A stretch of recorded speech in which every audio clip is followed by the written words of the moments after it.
Hi and welcome to another wonderful Monday here on City TV. Benjamin Nketsia here with The Tracker. And a lot is happening with our Ghanaian players around the world. Jeffrey Schlupp has been in good form. Jordan Ayew has been in good form as well. Thomas Partey has slumped a little and can't seem to help Atletico out of their little lull. But today we have a personality interview. Kofi Boateng of Austria, he will be in the studio a little later. SV Reid is the team he plays for. He was with the West African Football Academy and also the Gomwa Fete Feyenoord Academy. He played with the likes of Gideon Mensah and Majid Ashimeru as well as Samuel Tete. So we'll be finding out about what he's been up to as far as his journey in Europe so far is concerned. And then it's also important to mention that Richard Comey is fighting at the Madison Square Garden this Saturday. That much anticipated bout with Teofimo Lopez. That should be absolutely electrifying. Comey has talked about his readiness for that particular encounter. So we'll be touching base with that particular issue as and when the show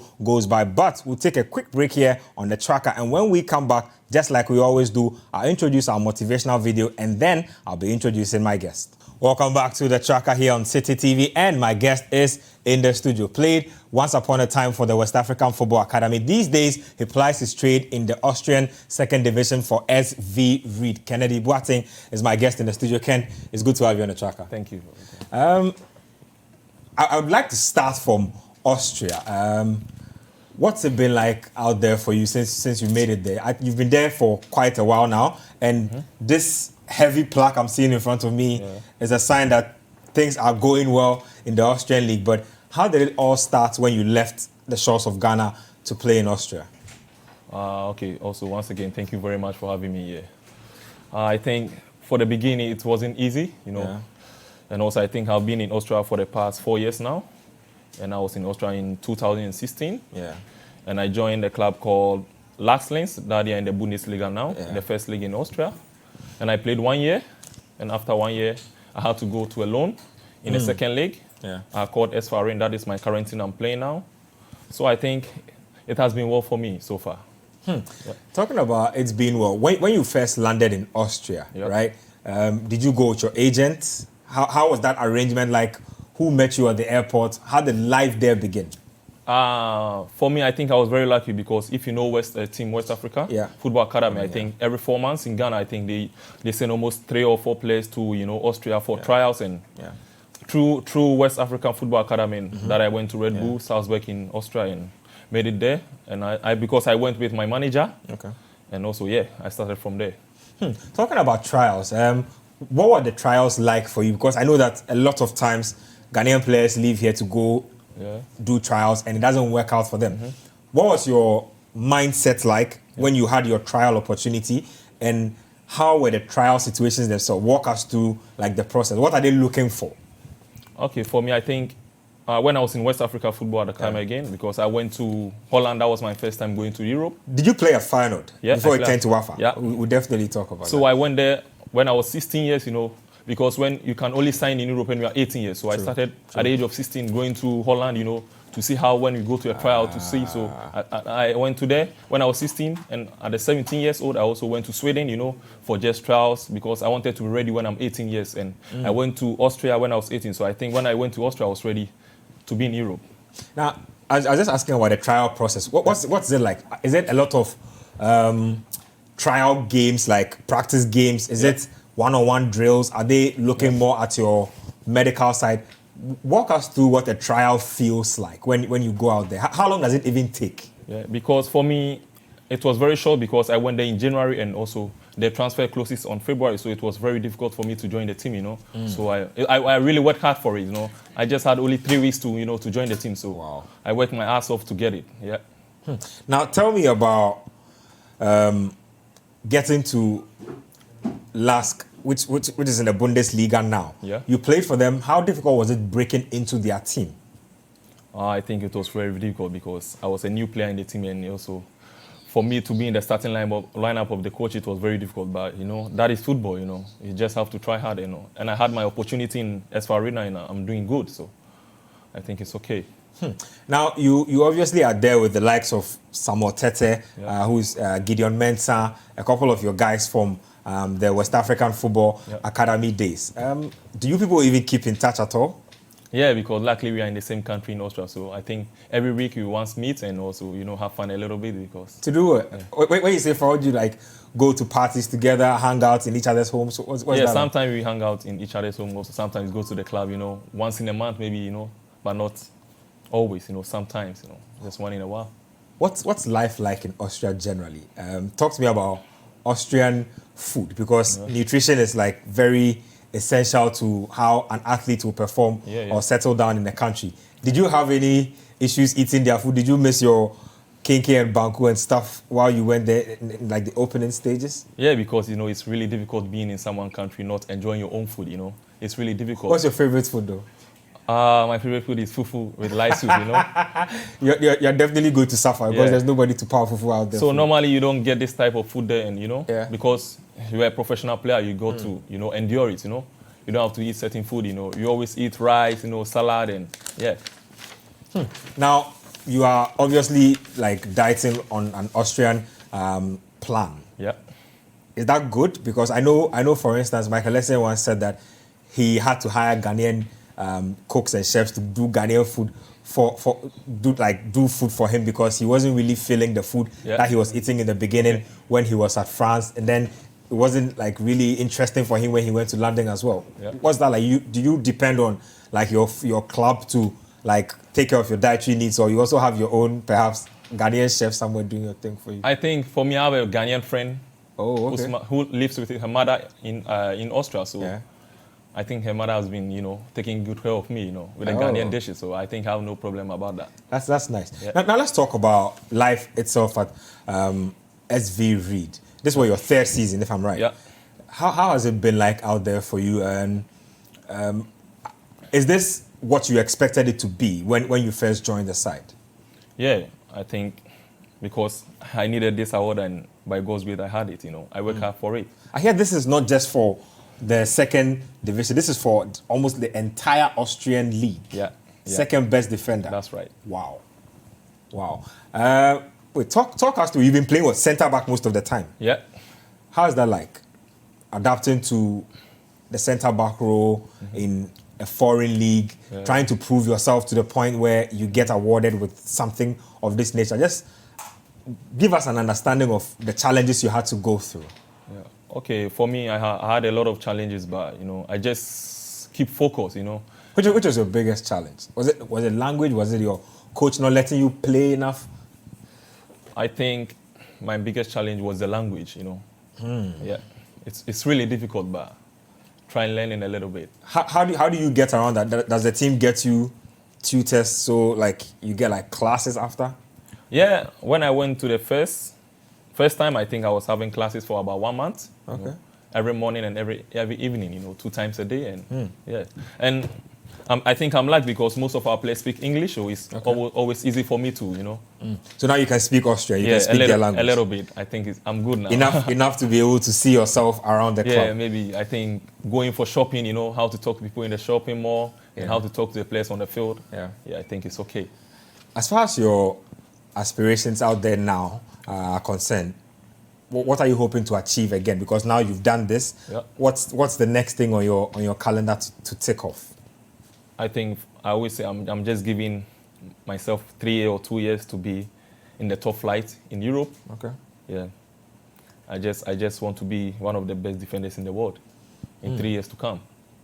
What are you doing to achieve that? I mean, aside the fact that you are applying yourself every day at your club, like individually, what do you possess that makes you think that you could go on to become one of the best defenders in Europe? I think when you're a professional footballer, the most important thing you have to do is to look upon your weaknesses, you know. And I think that's the most important for me. I think I have to work on my weaknesses, and I know when I work on it, I know I'm going to get there. Have you ever envisioned playing for the Black Stars? Because that hasn't happened for you yet.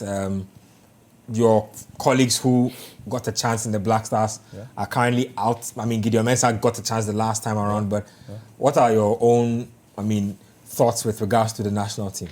I think I'm working hard towards that because I think it's a dream for every Ghanaian young player outside there, you know, to make it to the Black Stars. So yeah, I'm just working hard and I'm ready. I'm ready for Black Stars. When they come in, I think I'm there to help them.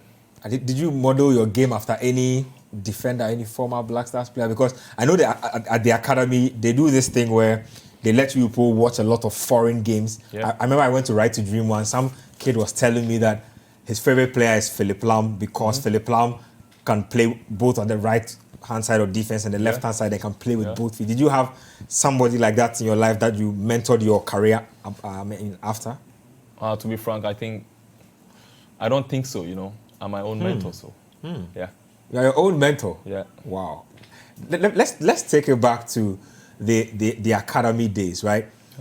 For those who don't know you from your roots, we are just talking about Austria now, but how did it all start for you, your football journey? I mean, where did you even find yourself before Gomo Affected found you as a player? I think I started already in school, we always play football when we were in the primary schools on Fridays. And in Accra? In Accra, yeah. Okay. In Dakuma. Oh, okay. Yeah. So through the schools game, I had a team also in Dakuma. What school is this? St. Mark Academy. St. Mark Academy. It's in Dakuma, yeah. Right, the school has an academy, or it's just called academy? It's just called academy. Academy. Yeah. But were they like focused on sports? Yeah, very, very focused on sports. Yeah. So it's like you were playing sort of Colts at the time? At the time, yeah. And then also like going to school at the same time? Yeah, at the same time. How was that like for your parents? I know a lot of friends who could have become footballers, but their parents like, hey, don't get yourself, go and get behind your books. How was that for them? Because normally my mother didn't like it, I even got injured through that. And he said, hey, she has been telling my father, hey, why don't you tell him to stop football? I said, my father told, nah, he just want to play football, just leave him, But my mother didn't want me to play because I was getting a lot of injury and not going to school. Yeah. Normally when we want to play football at a young age, you don't normally go to school always, True. It's very difficult sometimes. How does it feel now? Very great. I think the dream is coming true. Is it? Is it coming true? Yeah. I mean, after your Colts days, give us the name of the Colts team. What Colts team did you play for? And what age was this? I was 14 years. Okay. Yeah. Were you always this tall? At 14, you were probably a little shorter. Yeah, a little bit. I'm always tall. You've always been like tall? this. Yeah, always. Yeah. So 14 years, you went to play a Justifier? Yeah, Justifier in Feyenoord Academy in Gomo Affected. How? Who introduced you to the idea of the Justifier? How did you even hear about it?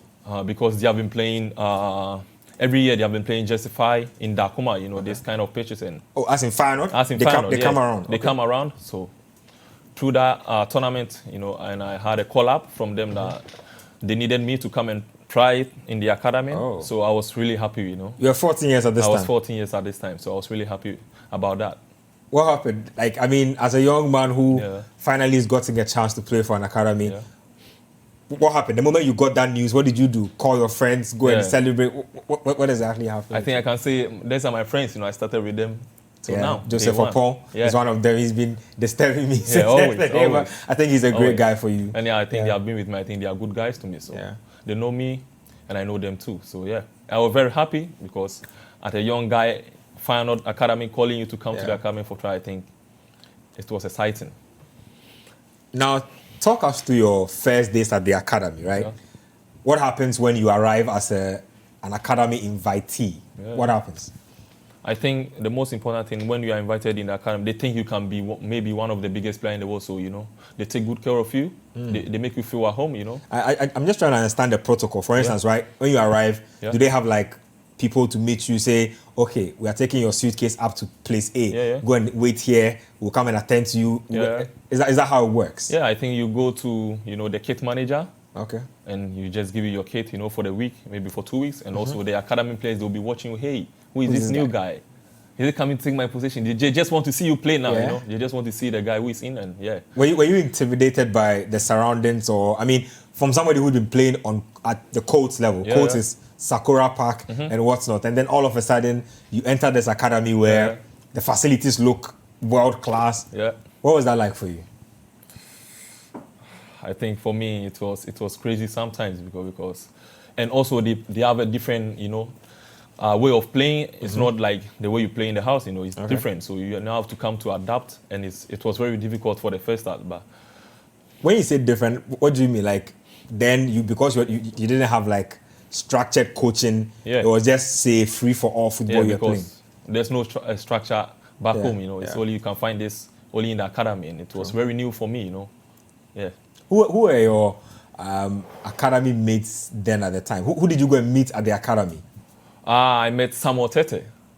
That's fine. This is from Feyenoord. Yeah, I played the same costume with him, you know. Wait, so at this point, the academy hasn't moved to Wafa yet? Nah, not yet. So Samuel Tete was also at Feyenoord? Yeah, he was at Feyenoord. Okay. How you were 14 years then? Yeah, 14 years. Wow. Yeah.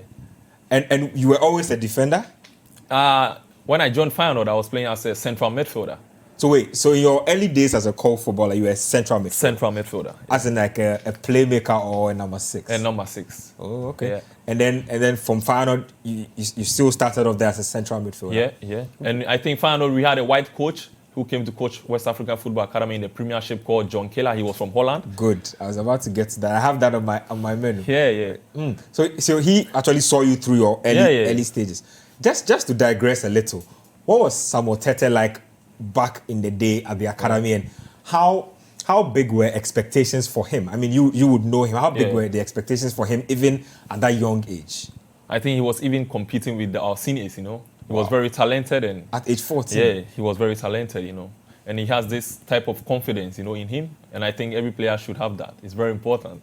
Yeah. You are sitting across me and I can definitely see that type of academic confidence right now. So now you are in the academy. You spoke about John Keller. How did they go about refining your game and eventually bringing you to become a centre-back?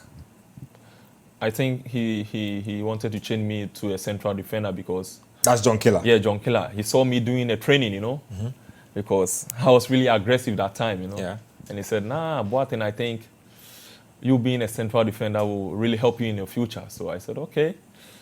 But I started playing some games in the midfield and he tried to change me to the central defender. And I think when I went to the central defense, I think I played perfect, you know, 100%. And he said, nah, Boateng, I think this is a good position for you. And 4 years now, I've been playing central defender. Wow. Life, yeah. Talk to me a little bit about moving the academy, right, from Feyenoord to Wafa. What exactly happened, and how did that change how things were for you, the young guys who were in there at the academy? I think Feyenoord changed their name because they wanted to get to a new academy. Okay. That is for Red Bull. Okay. In Sogakope. Yeah. So I think they said Red Bull was not functioning anymore. So Feyenoord talked to them and they said, okay. Because Feyenoord also, Wafa had a contract with Feyenoord in Holland and I think the contract was over. So they decided to join Red Bull. Okay. That is how we went to Red Bull and also changed the name to West African Football Academy. Now, you helped the team to gain promotion, if I'm right. People say that Division 1 is the wilderness of Ghana football. And I was telling somebody that until you people did it, I didn't think that an academy team was capable of surviving in Division 1 and coming to the Premier League. Give me, and like viewers, a good idea of how hard it is to play Division 1. What are some of your most memorable moments where you say, wow, I've really come a long way from where football used to be? Because I was not really enjoying the first division, you know. Sometimes to travel about 10 hours. When did you get promoted to the team to even start playing first division? I think that was 2015, 2016. How old were you then? I was 18 there. Okay. That is when I didn't even play the league, you know. I just played first round and I just went to Austria in 2016. Oh, okay. So you helped the team, you joined the team around 18 years. Yeah. And then you said, well, you have to travel for 10 hours? Yeah, always. Why? Yeah, you know, going to, why it's even more than 10 hours, you know it, you know. And maybe you can have 2 games in a weekend, you know. You just have to come back and... What is it like? I've always wanted to know how a team bonds and like gets together when they have to do long road trips like that. What do you people do in the bus when you have a 10-hour trip to a club? What happens? You know, normally it's boring sitting in a bus for 10 hours doing nothing. So I think normally some players take their laptop, you know, their iPad, you know, try to watch a movie, you know, like a serious movie, a long distance movie that can, you know, keep up in the journey. So yeah. But I also know that in the academy they like to do a lot of like team building and building team spirit. Yeah. How did you people go about building team spirit? Was it like through the Jama sessions? Like how did you people get closer to each other as not just footballers, but as also brothers? Like, how do you people do it? I think what I experienced, you know, I can say when I went to outside, when we have a team building, you know, normally we go to maybe where we play basketball or whatever, or maybe where games, not always playing football, You have to do a different game altogether, just to have fun. And I think that is what we call team building, Yeah. Interesting. Now, you've spoken a lot about the academy, making the cut to the Premier League. I also realized that your team managed to make Sogakope like a fortress. Teams literally hated coming there to come and play football matches. Why did teams always suffer playing on the AstroTurf, but you people seemed comfortable with it? I think I can say that is our home, and it's difficult to come to our home and just beat us, and you can't just beat that easily, That is our home. So when you come, you have to make sure, we show you what we got there. So there's no way anything. But footballers don't like artificial turfs generally.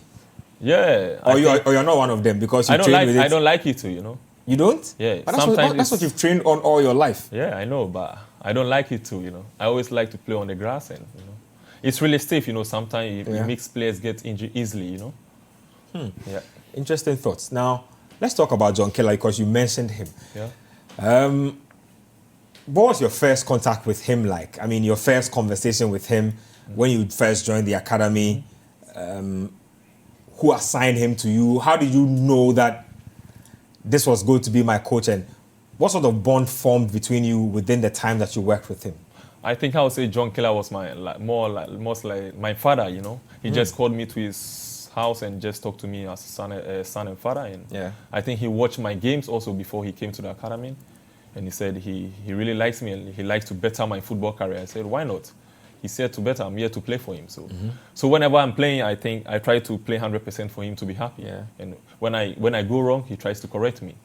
Yeah. What are some of the key principles and values that he probably would have left with you? I mean, that you would have learned from him as a coach and also as a person? I think he showed me I shouldn't give up, Sometimes he really comes hard on you. He just wants you to be better, And one thing about him that he don't like player to feel like, hey, he don't want you to relax, Yeah. Because some players, when they think they are playing good, they feel relaxed. And when you do that, that's not a professional mentality, You just have to keep going. Talking about keeping going, I realized that there was a season where I think you were already out of the league by then, but Wafa came close. We thought they would win the league title. When you people are there as an academy team, do you actually discuss winning the title? Do you people care about winning the title? Because from guys like your side, you don't necessarily need to be in the top 3 or top 4 to get exposure. Your club or your academy structure 100%. already gives you a procedure that gives you exposure. Sure. So did you people care about winning a title? Yeah, we really cared, We really wanted to win the title as well as also. We really wanted to win it because it's also important for you because we just have to make our names, Which of your colleagues, right, from the academy hasn't made it to the professional level yet that you are surprised about? I think since I started playing WAFA, I think all my teammates are now playing in Europe. Wow. Yeah. Are you kidding? Every single one 100%, of them? 100%. Everyone is playing. Who was the last guy to leave the shores of Ghana? That was Emmanuel Boateng. Emmanuel Boateng plays in Cyprus now, I think? Yeah, I think so. Wow. Welcome back to the tracker here on City TV. We are talking to Kennedy Boateng. He plays for SV Reid in the Austrian 2nd Division. Ken, we've gone through your life in the academy, the winning mentality of Wafa. I spoke to you a little bit about the national team, but I just want to mention a few things. Now, we saw the Black Stars most recently exit the AFCON very early. What did you make of the Black Stars so far? And what have you made of the team generally? I think they played good, not bad, because every team out there was big nations, A lot of teams are very big countries, and like Cameroon, Egypt, and what we have to do is that we have to try to, work hard and make sure we utilize what we want in future when it comes back. Yeah. Now, there's Joseph Edo in the mix there now. Yeah. There's Nicolas Opoku. Yeah. There's Kasim Nuhu as well. These are all fairly young defenders. When you look at the men who are possibly your competition if you want to get into the national team, how do you measure yourself up against them? And do you think that in the near future you could possibly break into this team? Yeah, I think they are very good central defenders, and most of them are my friends. And I've been watching them, For me, I can say they are playing good for me. What I can say is this. I just want to have my chance in the national team and then we start from there. Do you think that the national pickers have opened their eyes wide enough to be able to see players like you? Because the Austrian second division is not the most visible league, but how do you feel about that in terms of being able to be seen by the people who pick players for the national team? My problem is that they haven't seen me yet, and I know when they see me, they are going to call me. What are you doing about that, though? I mean, that there has to be a process to being seen instead of perhaps waiting to be seen. If I'm right. Yeah, you're right. So what? More social media? I think not that. I think your hard work will talk for you. Do you even do social media at all? Because I know there are footballers who, every match they play, they are putting themselves like videos up, pictures up, commenting. How heavy are you on social media? I'm not really on social media that much. Just not a social media person? Yeah. Or you want but to, sometimes, you want to hide your life from the public? Yeah, sometimes, sometimes. That is how I want to live my life. So, you're a public figure now. I know, right? But what I believe in, that your hard work is always going to talk for you. I'm not eager to play for Blaster, but when the time or the right time comes and I'm rightful to be there, why not? Let's talk about your other football interests apart from Austria and yourself. Have you had a favorite player growing up, and what's your favorite team? My favorite team is Barcelona. Barcelona? Yeah. You're automatically my enemy. I have two favorite teams, and one is PSG. Oh, this guy. Barcelona makes you my enemy because I'm a Real Madrid fan. Okay. PSG, I don't really care about them, but we are going to buy Mbappe soon. So that's the great teams out there. Yeah, there's also that. But if I ask you to name your perfect starting 11, your all-time 11, who would be in that team? Starting from a goalkeeper.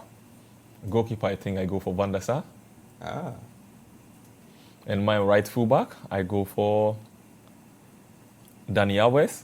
Okay. And my left fullback, I go for Marcelo. Okay. And my two central defenders, I think I go for Sergio Ramos and Van Dijk.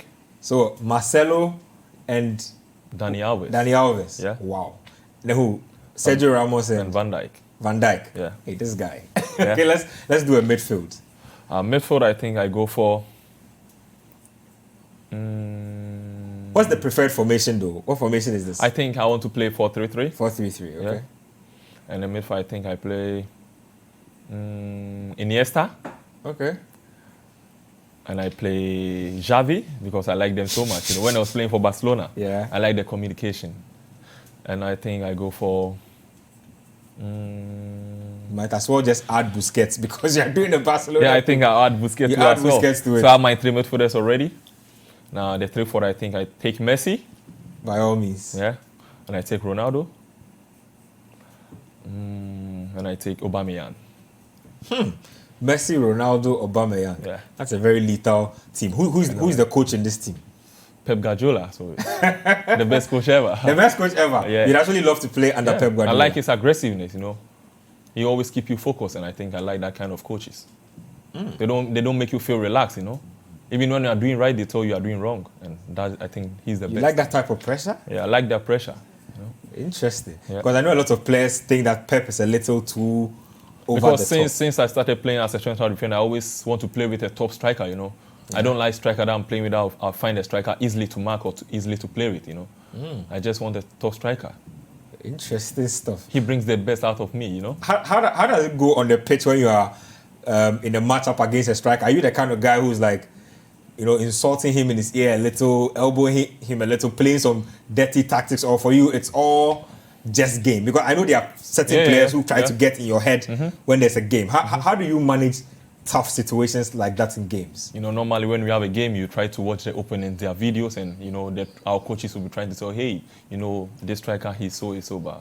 When I just get to the field, I'll just make you are just playing with a different central defender you have never met before. And that is what I'll make you feel as a striker, Wow. Yeah. Imagine yourself perhaps marking, say, a Ronaldo, right? What's your mindset like going up against a big player like that in the game? I think I just have to keep my composure. I just have to just... Is that easy to do, though? It's not easy, You tell yourself that you keep your composure, but you get on the pitch and maybe you're a little...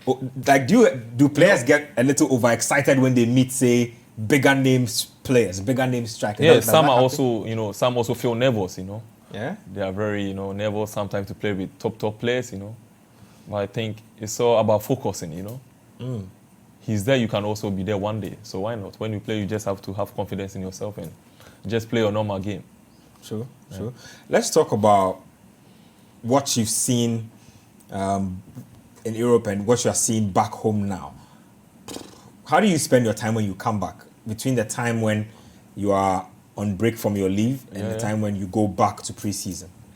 I think normally when we're in leave, a lot of players think they are home now, so they just have to have fun, go to parties. But I think that is not in my book, if I might say, Normally when I come, I just try to also train hard. I think I really train hard. You don't take any days off? Yeah, I don't take any days off. I heard off, yesterday that you landed and you are already going to play football.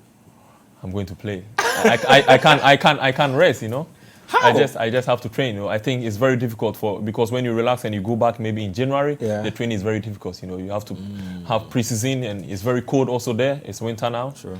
So you just can't relax. You have to train hard. Where do you train when you're in Ghana? I'll mostly go to the beach, Kokrobite. Okay. I always normally go there in the morning to train, and also in the evening I try to go to the gym to work out a little bit. Yeah. Do you play in some Sunday stars and stuff like that? Yeah. After training in the morning, I can play in the afternoon, also around 3, and also in the evening I go to gym. I can even train 3 times a day sometimes when I want to. Are you not afraid of injuring yourself, perhaps maybe making your club angry when you play some of these background games? Because I'm sure your club is like, they are happy that you are keeping fit, but they also don't want you to come back with an injury.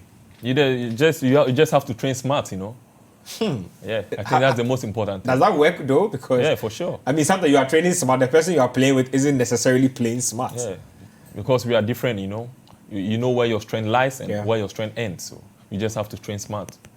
Does anything else happen apart from you staying focused on the game and staying in the gym and getting your work in during like your off days, or you get onto other stuff? I think I get onto other stuff sometimes, Like what are your other interests apart from football?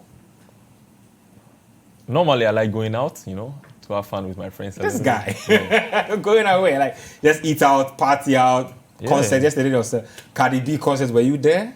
Nah, because I landed yesterday. So if you had landed earlier, you'd have been there. I think so. I think so. Interesting. Do you have any favorite artist on the local scene? I think that is Shatawale. Shatawale? Yeah. So do you do like a pre-game Shatawale before you play games? You play some Shatawale Yeah, too? always, because I think he always keeps me motivated. Are you kidding? Yeah, really. Wait. Let me understand this straight. Really? You're telling me that your pre-game routine involves some Shatawale. Mm-hmm. Which song is this? Life Changer. Life Changer? Yeah. That's a new one. How long have you been a Shatawale guy? I think very long. Very long? Yeah, very long. Interesting stuff there. So can you imagine, because even this guy made me love Shatawale very much. Ashmilu Majid. Oh. This, we were in the camp together and he said, hey, he's always listening to Shatawale. I said, okay, I'll try this guy up then. Yeah. Since then you've been hooked? Yeah, always. I think I'm his biggest fan. Oh, interesting stuff. Now, I mean, is that the whole pre-game routine? Do you have like a special pre-game routine apart from your music listening sessions? Like, what do you do basically to get yourself in shape for games?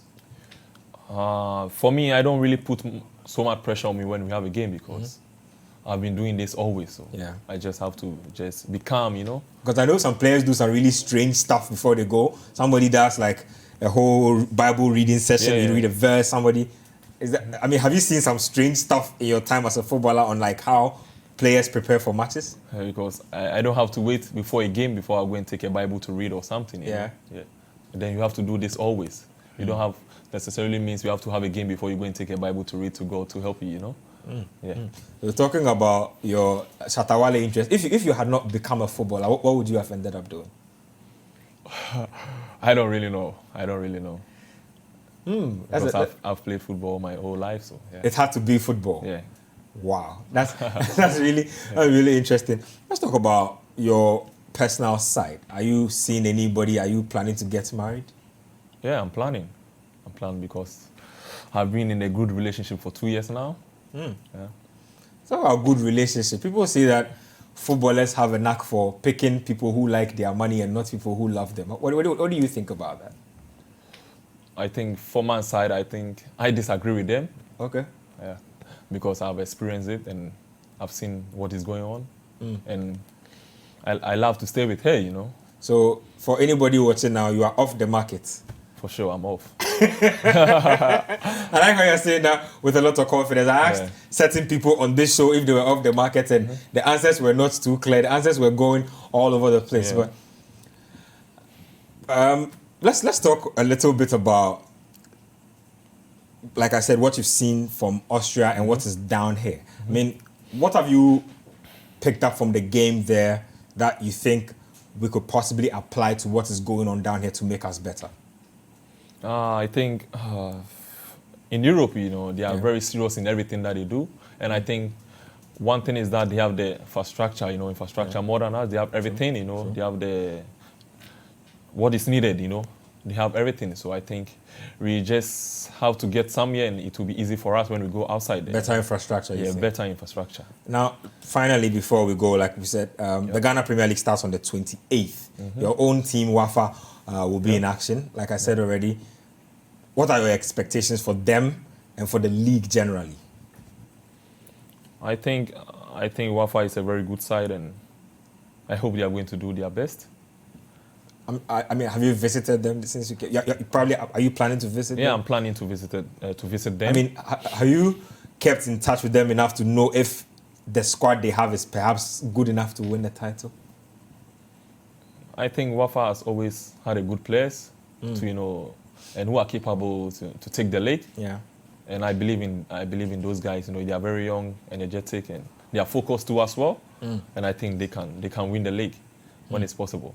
Now, I saw you proudly taking selfies with a couple of people when this award was given to you. Like, what does this mean for you as a person? What does this mean for you? I think it's heavy, man. Yeah, it's very heavy. It feels like it carries a lot of weight with it. You worked hard for this. Yeah, because I've really wanted this all my life, and a lot of players have been there and they have not gotten the chance to have this award, and I'm very happy and very grateful to have this award because I think it's my life, you know. What team would you aspire to play for? If you had a chance to play for a dream team, it would be Barcelona, wouldn't it? That would be my first choice, for sure. Yeah. For sure. Any preferred league? Any league that catches your attention in style of play? I think the English Premiership. The Premier League? Yeah. You don't have a Premier League team? Yeah, I don't have it. Nah. You don't support anybody small? Nah, I don't think so. I was trying to bait you to see if you had a Premier League team you supported. But final word for you out there for viewers, listeners, coaches, whoever is watching Kennedy Boateng now, what do you have to tell them?